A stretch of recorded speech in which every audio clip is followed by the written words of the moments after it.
Hello everyone, welcome to today's news. Well, we're gonna go over random news elements while we watch. Yes. The French gathered some Templars here. Once they're done, they'll burn the forest to cut. While we watch two dum-dums run around through a forest. So anyway, to start off, a Sherlock Holmes game being published by Atlas. Now this sounds like a very interesting, be honest, You're in good shape. We must make a run through the flames. Trust me, I had more than enough exercise. The French on fire. Watch out! We can burn alive here. Don't step on the hot embers. And there is not even a stake. But anyway, since Atlas took consideration in publishing this, I have to say that it has to be a well-constructed game for sure. So it's something I'm probably definitely going to keep an eye out on myself. Eventual games always being a hard and tough find to find in the gaming world. So, let's see, I want to save those when I can get all the different articles all together. But anyway, Tensei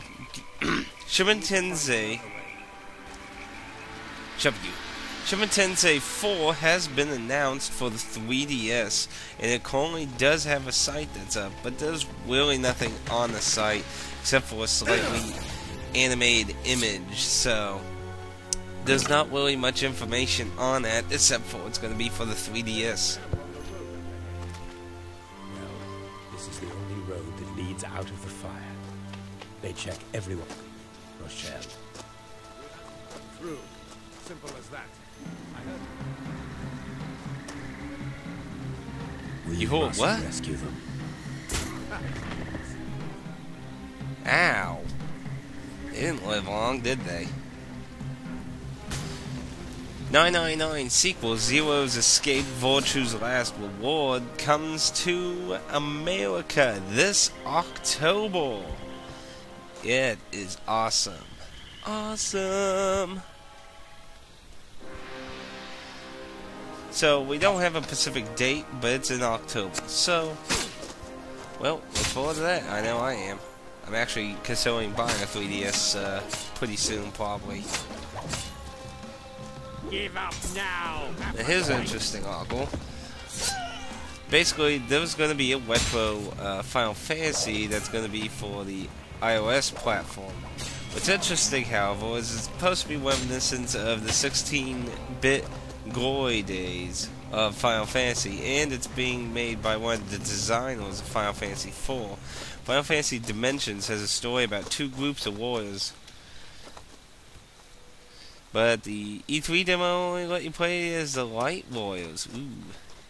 Uses job system from Final Fantasy V, and all the basic jobs were available.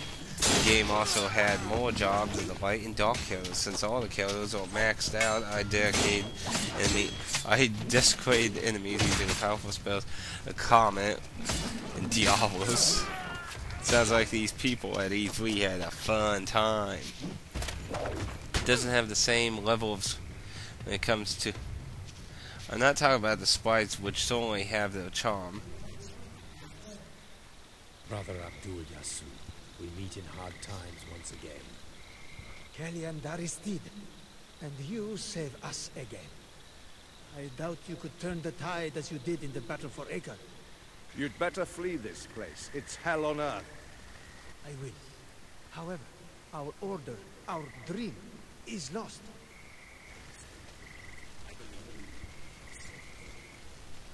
I pray you are right. Beware the commander of this camp. He killed lots of our brothers. Apparently, it's also Leader going of to. the camp. I must face him.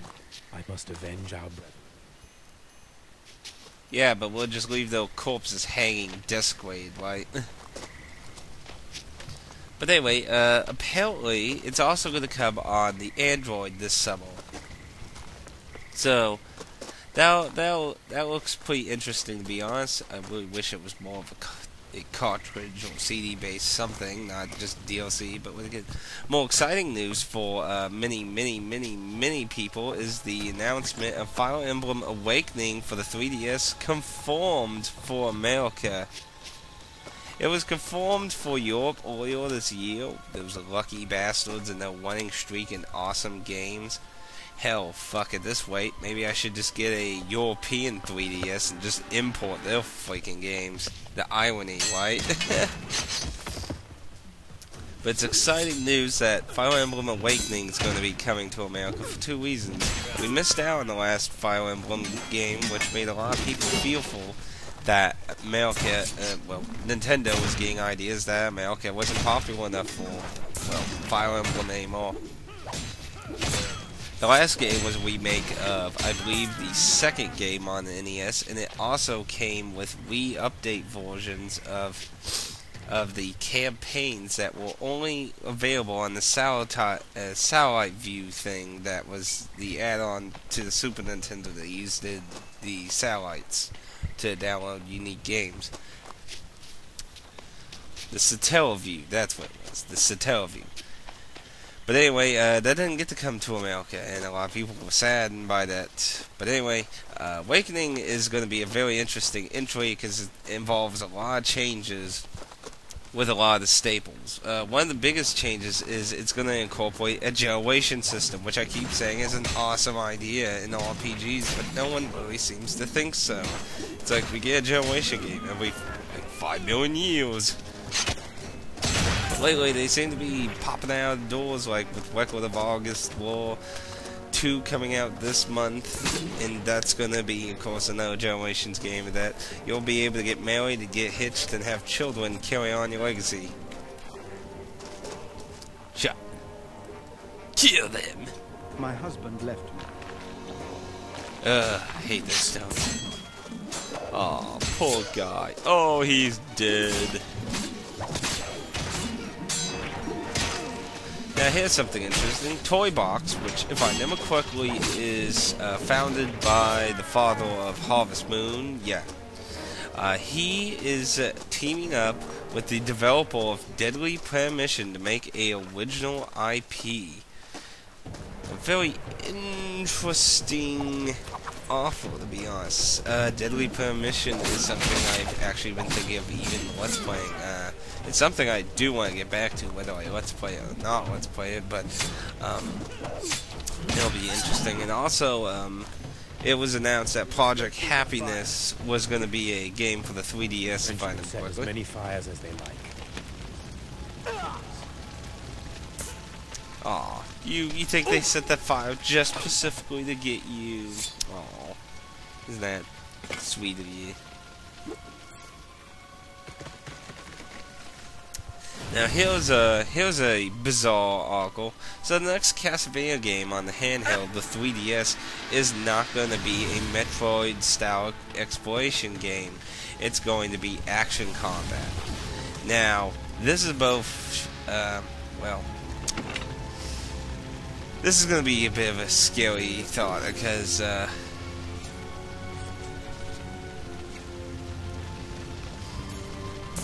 basically, by action combat, do they mean it's going to be side-scroll? Because from what I see, it looks like it's going back to its 2D roots, not doing what the, well, basically all the console games have been doing lately.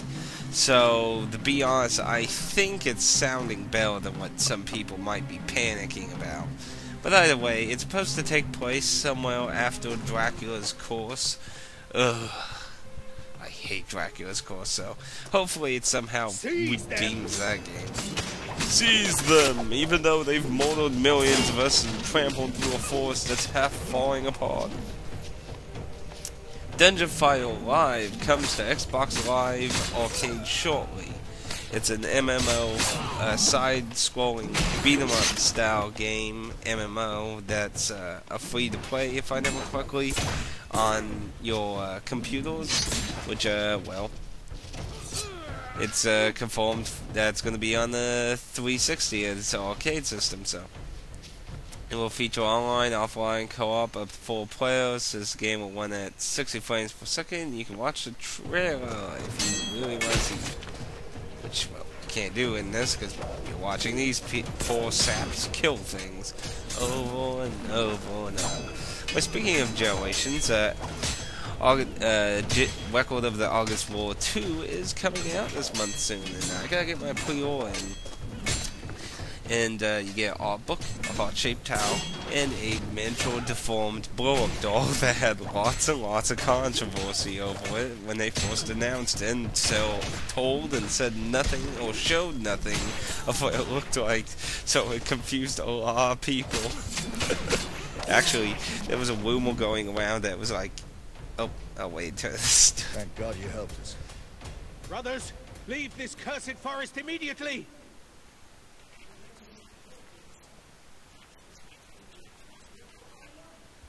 They burn us here, where no one can see them. It's mass murder, nothing less. No trial, no justice. The devil is after us.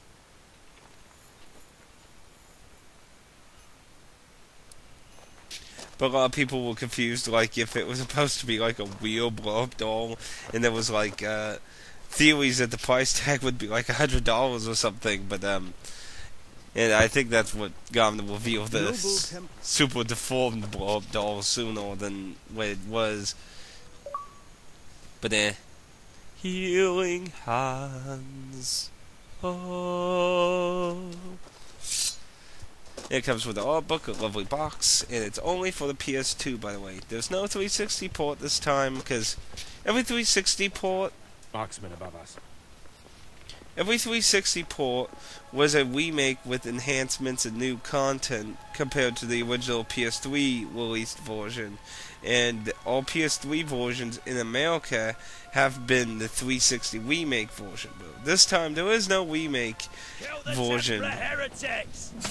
And no one knows if they plan on making a remake version either. But we're getting the normal PS3 version. There currently is no 360 version. So sadly, for those with 360, they won't be able to go on with the series for now. Now, Dragon Quest X is getting a bundle in Japan. The bundle will, well, it's going to come with a console in that, you know. Get the game, Black Wii, Classic Control Pro, a USB memory card, and a 1,000 yen Nintendo prepaid card. Very nice. And we're going to have some more news on a different article there as soon as I get up. Road should we take?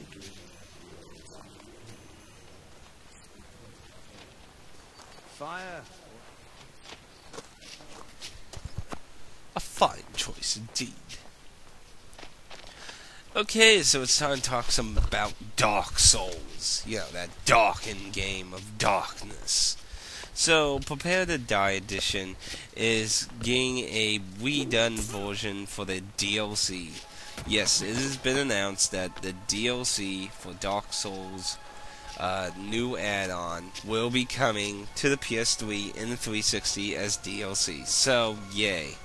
We're gonna get more Dark Souls, and that means we're gonna get more Dark Souls Let's Play. There are new bosses and everything. There's a new tombs area, plus weapons and armor, and supposedly also new magic. That's been revealed. If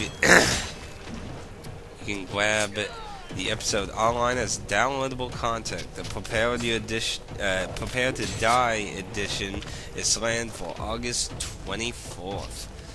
There are trailers and some new articles about, like, the Chimera boss that was from the art book. And there's some pictures of it. Ooh. Oh. Holy crap, look at some of that crap. Too bad I can't show it. You're gonna have to look at some of the pictures. There's also one in a head trap that grabs players in a black dragon. All of these monsters are just a warm-up who you'll cross swords with. Get to fight the Abyss Walker. Ooh. But will he be able to truly put up a real fight? It's hard to say, you know. The Abyss Walker's a pretty hard thing to fuck around with. I mean, it's one of the main things you need to beat the game. So apparently there's also going to be a physical version of the PS3 in Japan that's going to include the DLC content. If you already own it, in Japan it's going to cost $15 in Japanese money to get the add-on as DLC, and it's going to be available on October 25th in Japan. Also published, announced an all-in-one pack. And Namco also announced they're going to release a physical version of with the DLC. So not completely screwed there, but it pisses me off some because I don't like getting DLC. I like getting the physical version. Persona 3 film confirmed. So there have been reports and rumors and slight clues in the Persona 4 anime that there was apparently rumors that there might be a Persona 3 movie, and they just announced there is. But that's about it. Nothing really more on that. This shrine is being constructed through generous donations from the Templar Order. Look, on the ground. Yes, someone passed by here recently. Yeah, a lot of people. See? Look at all those footprints. Millions of them. Just gazillions. Anyway, Gunblades in Eternia Odyssey 4. Apparently there's going to be a new class that uses gunblades exclusively. These adventurers have flame dive and deal slashing and fire elemental damage.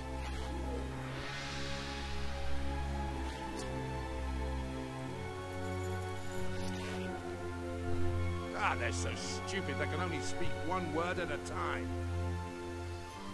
They're so retarded. I mean, come on. These are the people that are gonna try and catch us? Really? Aw, you went dead. Bye-bye.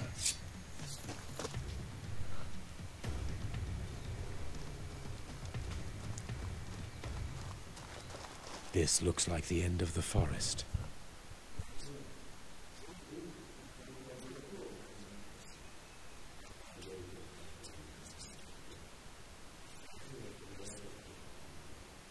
The Order survives as long as you survive. Now, let's find Marie and your Grail. Right. The Grail might still turn the tables in our favor. Being the only one of us not obviously associated with the Templars, Marie was supposed to secure our escape. She has proven herself to be more than resourceful, and I was confident that she was going to find a ship and wait for us at the rendezvous as she promised. Hoping to avoid our enemies, we chose our path across a swampy, sparsely populated region.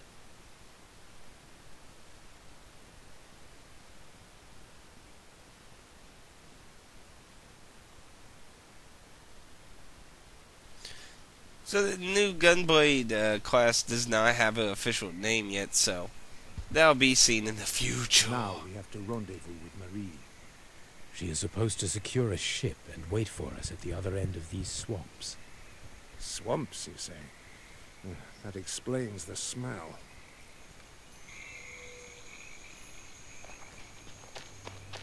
Now here's a strange news article I didn't hear anything about.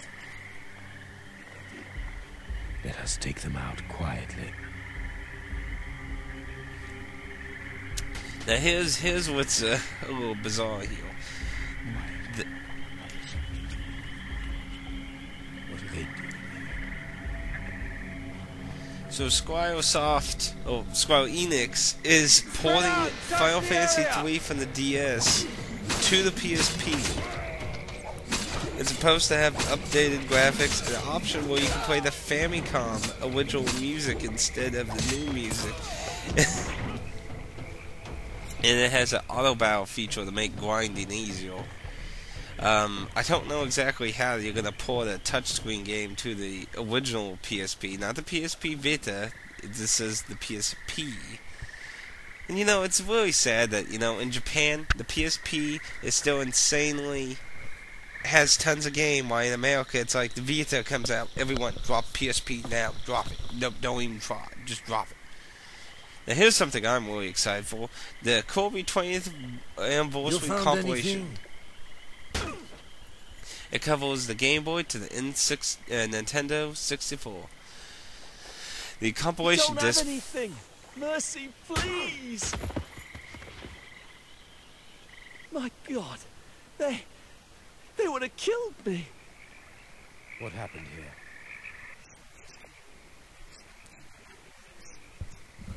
Why would they do such a thing? I don't know. They killed my brother. They say Baron de Chivny wanted to teach us a lesson. Whatever. How can we leave this godforsaken place? There's only one way out of the swamp.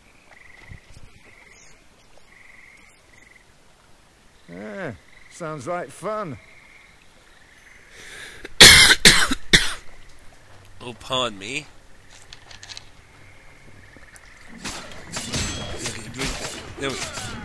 Anyway, the Kirby 20th Anniversary Collection for the Wii will have the following: Kirby's Dream Land, the original Game Boy game; Kirby's Adventure, the second game on the NES; Kirby's Dream Land 2, Game Boy; Kirby Superstar, Super Nintendo, considered one of the best Kirby games; Dreamland 3, which was on the Super Nintendo; and then the Kirby 64, the Crystal Shards. Now, to be honest, the only one of those I've never played was the first Kirby game, and Crystal... Be careful. Some archers are on the high ground. Crystal... Some more necks to break. Shut We up, can go around them. Crystal Shards and Dreamland 3. Those three games I never played, but it's exciting to hear of a compilation with pretty much a good chunk of the Kirby history in it. It's pretty nice. It's going to include a soundtrack and a booklet, and I don't know if there's any details about coming to America quite. Give me one second. It says, yeah, it's a Japanese magazine reviewing it, so I don't know if there's a... Yeah, it's going to come out in July in Japan, but I don't quite see anything for America quite yet here. That sucks a bit. Hopefully we'll hear something for America, because to be honest, I'd like to hear that. And it's probably a good way to get Americans to be more familiar with Kirby's older games. I really don't know how the Final Fantasy III is going to work out. There's a lot of screenshots got released in that, and supposedly it's supposed to work somewhat like how the iOS release works. But at least that could make more sense, because that has a touch screen, so... now here's something I've been looking forward to a long time, and it took so freaking long for it to come out. But, last time I checked, there were no plans for American release. The last time I heard it might come out in Europe, so I need to double check into that. But It's a Jungle Out, though, came out. Tokyo Jungle. Yeah. Tokyo Jungle is a really bizarre survival game. Basically, you play... Tokyo has just, like... Tokyo became a jungle. Like, it's like, you know, humanity died in Tokyo, and all the animals, basically have to survive. Now, you basically play the role as many different animals and shit, and it's just trying to survive in the situation of the animal you are. Like, you know, you're a lion, you need to eat and shit. If you're a dog, you need to not get eaten. It's pretty much eat or be eaten. I see marksmen in the fort.